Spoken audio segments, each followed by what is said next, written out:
Excellency, in the capacity as SG, I have certain constitutional duties, and that is why I'm standing here to execute those duties in accordance with the Constitution of ODM. We have taken the liberty to read out this Memorandum of Understanding so that we are all clear on what it is and what it is not. We are all clear on what it is and what it is not. As SG, I want to confirm that this document has been processed through the relevant party organs. And Your Excellency, I have here in this room members of the party's central committee who I'll just request to stand up so that they confirm that this is a decision of an organ of the party. Please stand up if you're a member of the central committee of ODM. Thank you very much. You may be seated. We are going to take turns with my counterpart to read out this MOU. It is titled Memorandum of Understanding to Resolve the Social, Economic and Political Challenges Facing Kenya 2025. Realizing that Kenya has gone through a long period of political crisis and conflict that has hampered the nation's potential for development and improving the livelihoods of our people. Noting that such crises have often resulted into demonstrations by our people demanding their rights, with the state often resulting to brutal suppression of such demonstrations that unfortunately lead to loss of life as well as property.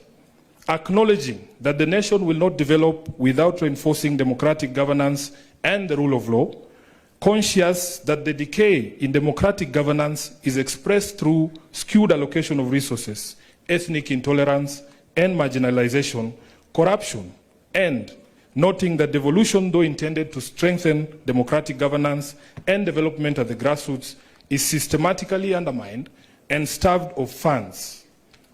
Now, therefore, His Excellency President Dr. William Samoei Ruto, CGH, and the Right Honorable Raila Odinga, EGH, being the party leaders of the largest political parties in Kenya and bearing the greatest political responsibility, acknowledge the need in setting up a broad platform for collaboration and cooperation between all political forces and other stakeholders in the Kenyan society to address these long-standing challenges that threaten our nationhood.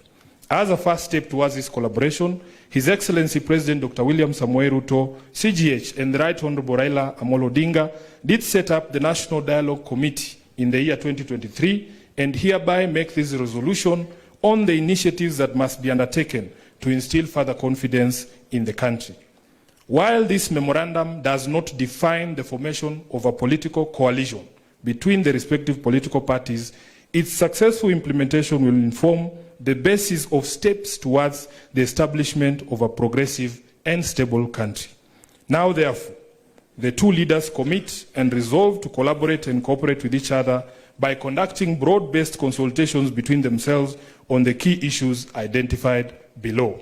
Number one, the full implementation of the National Dialogue Committee report, the NADCO report. Priority issues in the NADCO process, like the cost of living, youth unemployment, establishing a framework for the implementation of the 2/3 gender rule, have been the topics of discussion for far too long and now must be actualized. Number two, inclusivity in all spheres of public life. Kenya belongs to all persons, regardless of their ethnicity, religion, generation, or geographic location. All Kenyans are equal and all are entitled to an equitable budgetary resource allocation and opportunities in public appointments. Further, though the Constitution of Kenya is clear on the rights of minorities and the marginalized people in the country, not enough has been done almost 15 years later to uphold these rights by fully implementing the provisions of the Constitution. Third, protecting and strengthening devolution. Devolution must continue to be protected from any possibility of clawback on devolved functions, and more effort must be put at devolving all funds allocated to a devolved function, increasing budgetary allocation to counties, and ensuring the timely and predictable disbursement of devolved funds. Your Excellencies, allow me to now invite my counterpart, the Secretary General of UDA, the Honorable Hassan Omar, Senator, to continue with the rest of the document. I thank you. Your Excellency the President, Your Excellency the Prime Minister, Your Excellency the Deputy President, Your Excellency the Chair of UDA. Like my brother Sifuna, I can confirm that UDA has also processed this document through the necessary protocols that are established by our Constitution. Present here is the National Steering Committee, which is chaired by His Excellency the President, who I will not ask to stand. There's also the National Executive Committee of the UDA. Can you please rise for recognition? And we also have the UDA Party Parliamentary Group that is also present in this auspicious occasion. I will proceed from where my brother Sifuna left. Number 4, promoting and protecting the livelihoods of young people.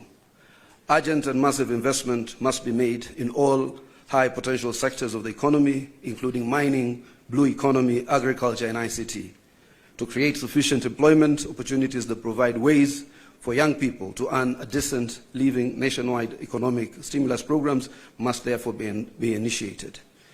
Young people must also be mainstreamed in all political spaces to bring their voices to the table and their participation to the center of all activities.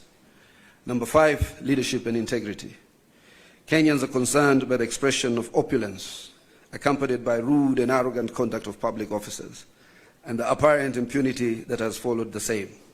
It must be enforced that the demeanor of public servants needs to reflect the dignity of their offices and the respect owed by them to the citizens of the Republic of Kenya. We must also urgently provide a legal and institutional framework for addressing conflicts of interest among public servants. Number 6, the right to peaceful assembly and protest under Article 37 and compensation of all pending claims of abuse and derogation of their rights. Derogation of the rights to peaceful assembly and protest remains one of the most shameful realities of the excesses of the Kenya's law and order responses since independence. The effort to uphold this right must now involve not just the taking of responsibility by officers who break the law, but also by compensation of the victims of these derogations. An amnesty must be granted to all those who are charged for offenses based on the exercise of their right to peaceful assembly.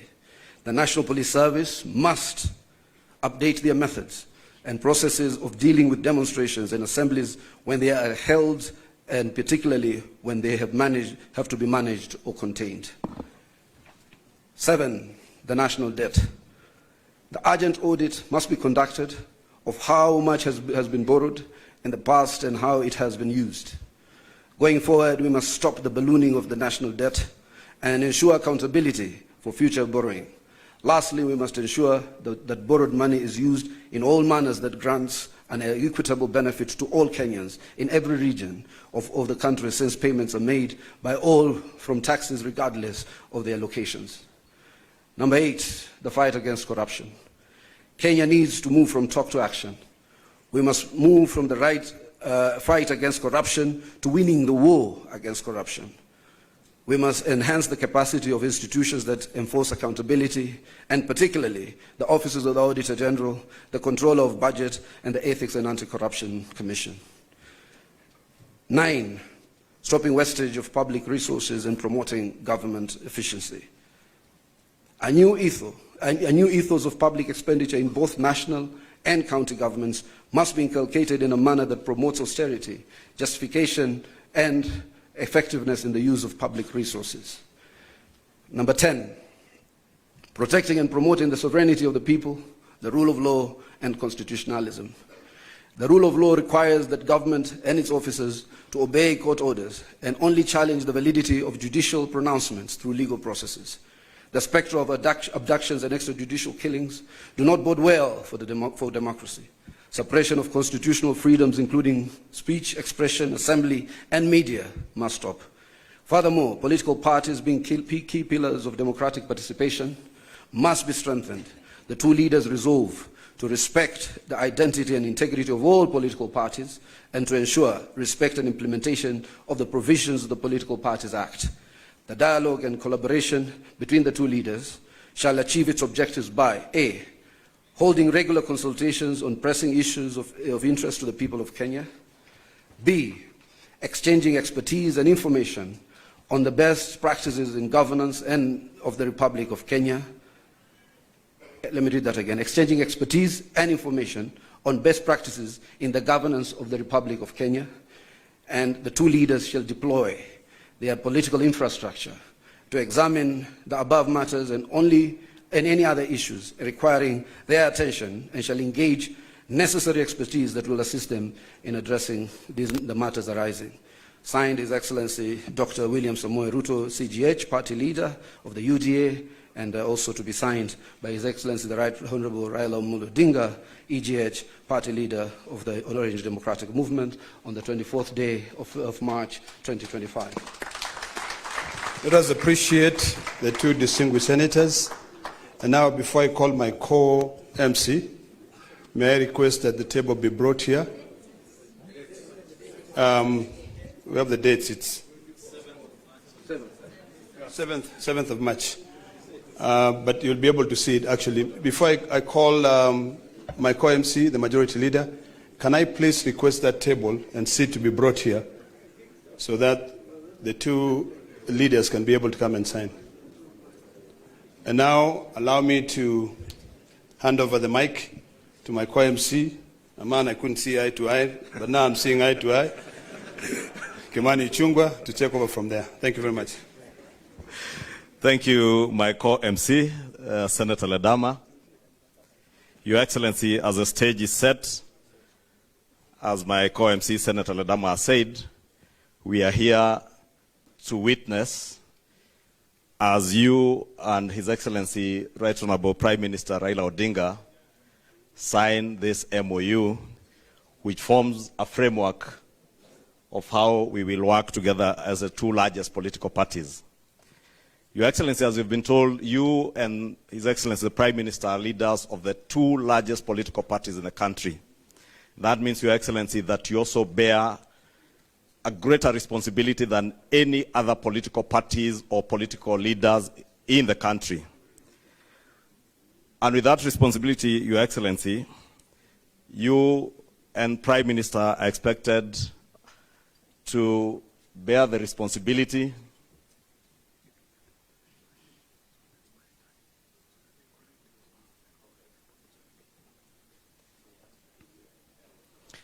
Thank you, Your Excellency. Your Excellency, I was saying, because you are leading the two largest political parties in the country, you also bear a greater responsibility to Kenyans and to the world.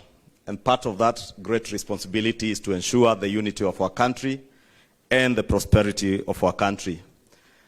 And as we have heard from the two SGs of the political parties, this will form a framework for the cooperation of you two as leaders of those parties and the unity of our country led by the two political parties, the two largest political parties.